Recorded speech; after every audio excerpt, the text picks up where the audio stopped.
Hi friends, this is आकाश। और ये video friends बहुत ही इम्पॉर्टेंट है, इसको ध्यान से देखें। एवरी सेकंड इसको सुने, देखें। बिकॉज जो इन्फॉर्मेशन मैं आप तक पहुंचा रहा हूँ, ये इन्फॉर्मेशन ना ही किसी गूगल में अवेलेबल है और ना ही कनाडा इसको डायरेक्टली एक्सेप्ट या डिनाई करेगा। बिकॉज ये इन्फॉर्मेशन हमने गैदर की है हमारे रिसर्च और एक्सपीरियंस के बेसिस पर, लेकिन ये बहुत ही रेलेवेंट है। और जो कुछ सवाल हैं लोगों के कि कनाडा वीज़ा प्रोसेस कैसे होता है, ये टाइटली गार्डेड प्रोसेस है फ्रेंड्स। आईआरसीसी कभी ओपनली डिस्क्लोज नहीं करता है कि वो अपने टीआरवी एप्लीकेशंस, टीआरवी यानी कि टेम्पररी रेसिडेंस वीज़ा, जिसके अंदर तीन कैटेगरीज इंक्लूडेड होते हैं: स्टूडेंट वीज़ा, वर्क वीज़ा और तीसरा है विजिटर वीज़ा। तो ये तीन वीज़ा के एप्लीकेशंस किस हिसाब से प्रोसेस होते हैं, किस तरह से प्रोसेस होते हैं, इसकी इंफॉर्मेशन कहीं ओपनली पब्लिक में नहीं डाली गई है। इसीलिए हम ये वीडियो कर रहे हैं और ये बहुत ही इंपॉर्टेंट है आपको जानना कि आपका एप्लीकेशन अगर रिफ्यूज़ भी होता है तो किस रीज़न से हुआ, किस हिसाब से आप एप्लीकेशन कर सकते हैं। ये सारी चीज़ें ये वीडियो को एंड तक देखें, आपको क्लियर हो जाएगी। तो फ्रेंड्स, सबसे पहले मैं शुरुआत करता हूँ शिनुक वर्ड के साथ। CHINOOK, Chinook. इसका बेशक एक गूगल सर्च रन कर सकते हैं, आप देखेंगे कि ये सारे रिजल्ट्स आपको गूगल दिखाएगा, लेकिन आपको ये नहीं बताएगा कि शिनुक एक आर्टिफिशियली इंटेलिजेंट एल्गोरिदम है जो मशीन लर्निंग से बैक्ड है और जो कनाडा अपने टीआरवी एप्लीकेशंस को रिव्यू करने के लिए, डिसीजंस देने के लिए यूज़ करता है। जी हाँ दोस्तों, यानी कि आपका जो भविष्य है कनाडा का, आपका जो फ्यूचर है, वो कुछ कंप्यूटर लाइन के कोड के बेसिस पे डिसाइड होता है। और ये फ्रेंड्स बिल्कुल भी मिथ नहीं है। इसके मैं आपको एविडेंसेस दूंगा वीडियो में, इसको मैं समझाऊंगा कि किस हिसाब से ये शिनुक एल्गोरिदम वर्क करता है। सो फ्रेंड्स, सबसे पहले हम समझते हैं कि आर्टिफिशियली इंटेलिजेंट या मशीन लर्निंग टेक्नोलॉजी होता क्या है और ये किस हिसाब से कनाडा अप्लाई करता है। फ्रेंड्स, मशीन जो होता है, मशीन लर्निंग जिसे कहा जाता है, वो डिपेंड करता है अपने प्रीवियस फीडबैक पे। यानी कि फॉर एग्जांपल कनाडा के कॉन्टेक्स्ट में देखें तो कनाडा के पास डेटा है 2011 से लेके 2019 तक का। 19 में इसलिए बोल रहा हूँ क्योंकि ये ईयर था जब ये शिनुक एल्गोरिदम इंट्रोड्यूस हुआ।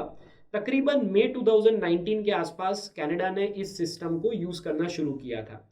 तो कनाडा ने किया क्या, जो पिछले उसके जो एप्लीकेशन से जिनको उन्होंने एक्सेप्ट किया था, रिजेक्ट किया था जियोग्राफी वाइज, यानी चाहे इंडिया से एप्लीकेशन आया, नाइजीरिया से आया, तो उन एप्लीकेशंस को एक्सेप्ट और रिजेक्ट करने के रीजंस क्या रहे थे।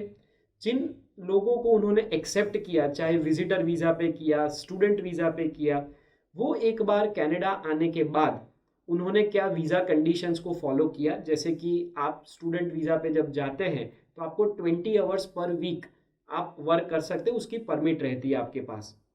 तो क्या अगर कोई इस चीज़ को वायोलेट करता है तो कनाडा अगर उस चीज़ को फ्लैग करता है तो उसके डेटाबेस में जाता है। अगर कोई स्टूडेंट वीज़ा पे या विजिटर वीज़ा पे कनाडा उतर के किसी ने बॉर्डर क्रॉस करके अमेरिका जाने की कोशिश की है तो वो चीज़ भी उसके अंदर फ्लैग होती है।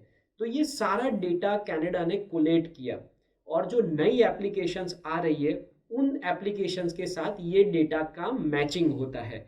यानी कि अगर कोई बंदा विजिटर वीज़ा का बहाना बना के कनाडा जाता है और वहाँ इलीगली स्टे कर जाता है, या फिर वो कनाडा बॉर्डर क्रॉसिंग करके अमेरिका चला जाता है, तो उसकी एप्लीकेशन कैसे बनी थी, क्यों उसको एक्सेप्ट किया गया था, उसके कीवर्ड्स क्या थे, ये सारा डेटा पिछले 8 साल का उन्होंने कलेक्ट करके ये एल्गोरिदम बनाया हुआ है, जिसके हिसाब से वो प्रेडिक्ट कर सकता है, कुछ रेड फ्लैग्स रेज कर सकता है एप्लीकेशंस में कि भाई पिछली एप्लीकेशंस जहाँ पे किसी ने ये वीज़ा कंडीशन को फॉलो नहीं किया था, उनमें और इस एप्लीकेशन में क्या सिमिलैरिटीज़ है। सो ये बेसिक फंडा है इस एल्गोरिदम का। ये जो एल्गोरिदम है वो एक माइक्रोसॉफ्ट एक्सेल शीट पे वर्क करता है। यानी कि जब वीज़ा ऑफिसर आपकी फाइल रिव्यू करता है, उसके 5 मॉड्यूल्स होते हैं वीज़ा प्रोसेस के। उसमें मॉड्यूल 3, 4 और 5 सबसे इंपॉर्टेंट रहते हैं। फ्रेंड्स, मॉड्यूल 3 जो रहता है उसमें वीज़ा ऑफिसर पर्सनली आपकी फ़ाइल को रिव्यू करता है, चाहे वो स्टूडेंट वीज़ा है, वर्क परमिट वीज़ा है, या फिर वो विजिटर वीज़ा फाइल है।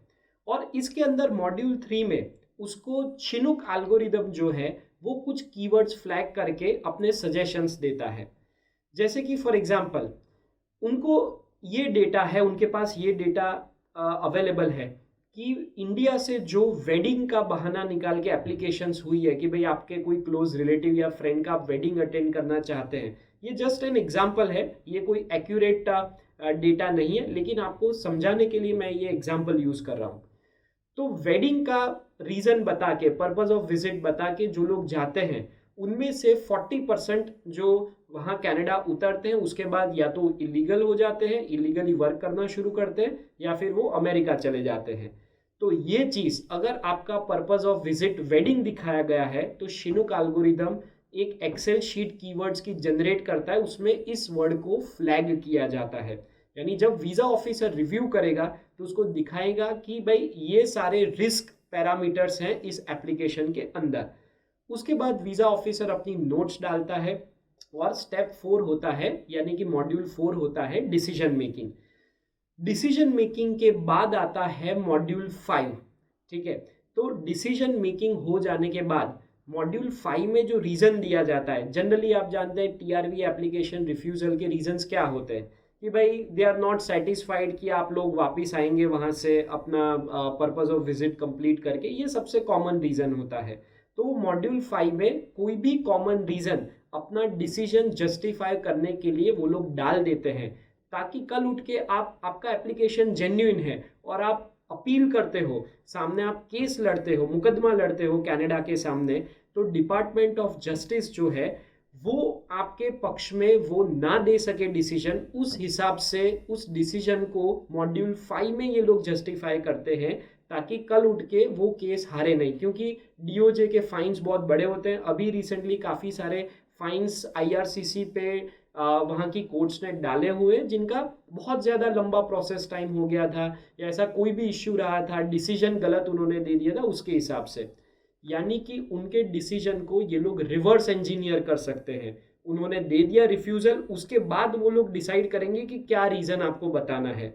और मॉड्यूल 3 में जो ऑफिसर नोट्स डालता है वो नोट्स पब्लिकली अवेलेबल नहीं है। यानी कि जब आप GCMS notes, global case management system के नोट्स आप अप्लाई करते हैं तो आपको मॉड्यूल 3 के नोट्स अवेलेबल नहीं होते हैं। It is for internal insight only, ये रीज़न दिया जाता है।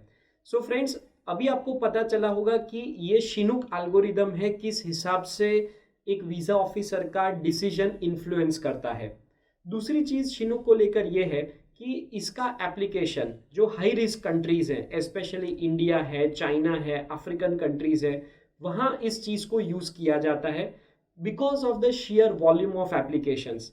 लाखों की संख्या में एवरी ईयर इंडिया से स्टूडेंट परमिट के लिए अप्लाई करते हैं, लाखों की संख्या में विजिटर्स अप्लाई करते हैं। तो इन एप्लीकेशंस को मैन्युअली इवेल्युएट करना क्विकली इतना आसान नहीं होता है, तो वहाँ शिनुक एल्गोरिदम की हेल्प ली जाती है और वो ये चीज़ ऑफिसर को 60 to 70% दिखा देता है कि इसको वीज़ा ग्रांट करना चाहिए या इसको नहीं करना चाहिए। यानी कि उसका डिसीजन इस बात से इन्फ्लुएंस होता है। शिनुक को लेकर दूसरी बात ये है कि हाल में जो ये सॉफ्टवेयर यूज़ किया जा रहा है उसके 2 वर्जन्स हैं और दोनों ही वर्जन्स एम्बेसी में यूज़ होते हैं। वर्जन 1 जो जुलाई 2020 में लॉन्च हुआ था और उसका एक एडवांस वर्जन आया है मई 2021 में। यानी कि अब जो डिसीजंस आपके टीआरवी एप्लीकेशंस पे आपको मिलेंगे या मिल चुके हैं, उसमें इस शिनुक एल्गोरिदम का बहुत ही बड़ा रोल रहा है। दूसरी एक चीज़ दोस्तों, जैसे मैंने अभी एग्जांपल दिया आपको वेडिंग का, विजिटर वीज़ा से रिलेटेड, उसी हिसाब से वर्क परमिट और स्टडी परमिट एप्लीकेशंस कैसे इम्पैक्ट होते हैं। तो मैं आपको और एक एग्जांपल देता हूँ। आपने वर्क परमिट एप्लीकेशन डाला और आपने जिस कंपनी का LMIA यूज़ किया है, अगर वो कंपनी किसी फ्रॉडुलेंट प्रैक्टिस से जुड़ी हुई है या फिर वो LMIA बेचने का धंधा करती है, या फिर तो ये कंपनी ऐसी है कि भाई उसने कुछ बंदे प्रीवियसली बुलाए थे वर्क परमिट पे, लेकिन उन्होंने उनके वीज़ा कंडीशंस को फॉलो नहीं किया, इलीगली स्टे बैक कर गए या आगे चले गए, तो ये कंपनी की रेपुटेशन इमिग्रेशन के हिसाब से लो है। यानी कि अगर ये कंपनी फिर से किसी को बुलाती है ओवरसीज से, तो शिनुक एल्गोरिदम इस चीज़ को फ्लैग कर देगा। जब डिसीजन आएगा आपका रिफ्यूज़ल का, वर्क परमिट का, तब आपको पता चलेगा कि भाई मुझे रिफ्यूज़ल मिला है और रीज़न दिया गया है कि शायद मैं वापस ना आऊँ, अपना वीज़ा कंडीशंस फॉलो ना करूँ, टाइम से मेरा वीज़ा ख़त्म होने के बाद मैं वापस ना आऊँ, ये रीज़न्स वो लोग दिखाएंगे। लेकिन एक्चुअल रीज़न जो मॉड्यूल 3 में होगा वो ये होगा कि आपकी कंपनी जो है वो इमिग्रेशन की नज़र में हाई रिस्क पर है, इसीलिए आपको वीज़ा नहीं मिला। और एक एग्जांपल मैं स्टूडेंट वीज़ा का आपको देता हूँ। आपका स्टूडेंट वीज़ा रिफ्यूज़ हो चुका है। काफ़ी सारे हमने इंस्टेंसेस देखे हैं, लोग 7 बैंड लाके भी रिफ्यूज़ल खाते हैं। कोई 80-80 बैकलॉग्स नहीं होते हैं, अच्छा प्रोफाइल होता है, 7 बैंड्स होते हैं, फिर भी वीज़ा रिफ्यूज़ हो जाता है। तो उसका एक रीज़न होता है आपका वीक स्टेटमेंट ऑफ पर्पस। लेकिन कभी भी आपका जो रिजेक्शन लेटर होगा या जीसीएमएस नोट्स होगी, उसमें ये रीज़न रिफ्लेक्ट नहीं किया जाएगा। जबकि मॉड्यूल 3 में शिनूक एल्गोरिदम ने ऑलरेडी इस चीज़ को फ्लैग कर दिया होता है। फ्रेंड्स, काफ़ी सारे एवरी ईयर लाखों की संख्या में, जैसे हमारी बात हुई, इंडिया से स्टूडेंट वीज़ा के लिए अप्लाई करते हैं कनाडा में।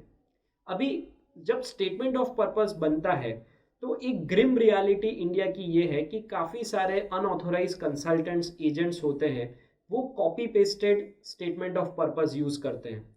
स्टेटमेंट ऑफ पर्पस फ्रेंड्स ये डॉक्यूमेंट है जिसमें आपको क्लियरली बताना होता है कि आप कनाडा में ही क्यों पढ़ना चाहते हैं, कनाडा में इसी कॉलेज में क्यों पढ़ना चाहते हैं, why have you chosen this particular programme, आगे आपके फ्यूचर प्लान्स क्या है, ये सारी चीज़ें आपको जस्टिफाई करनी होती है। लेकिन कुछ एजेंट्स, कुछ consultants copy pasted statement of purpose internet से उठाकर आपका नाम चढ़ाकर आगे आपकी फाइल सबमिट कर देते हैं।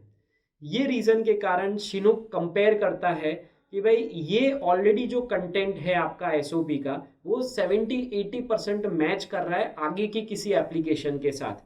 यानी कि वो सिमिलैरिटी दिखाएगा कि भाई आपने कुछ ओरिजिनल नहीं लिखा है, आपने कहीं से इस चीज़ को कॉपी पेस्ट किया है। ये उसका जो प्लेजरिज्म मॉड्यूल है शिनूक एल्गोरिदम का, वो उनको क्लियर कट दिखाता है। और इसके कारण अच्छी फाइल होने के बाद भी स्टूडेंट वीज़ा में रिजेक्शन आता है। तो फ्रेंड्स, अब आपको इस वीडियो से पता चला होगा कि किस हिसाब से वीज़ा प्रोसेस होता है और आर्टिफिशियली इंटेलिजेंट टेक्नोलॉजी का इसमें कितना बड़ा रोल है, खास करके टीआरवी एप्लीकेशंस में।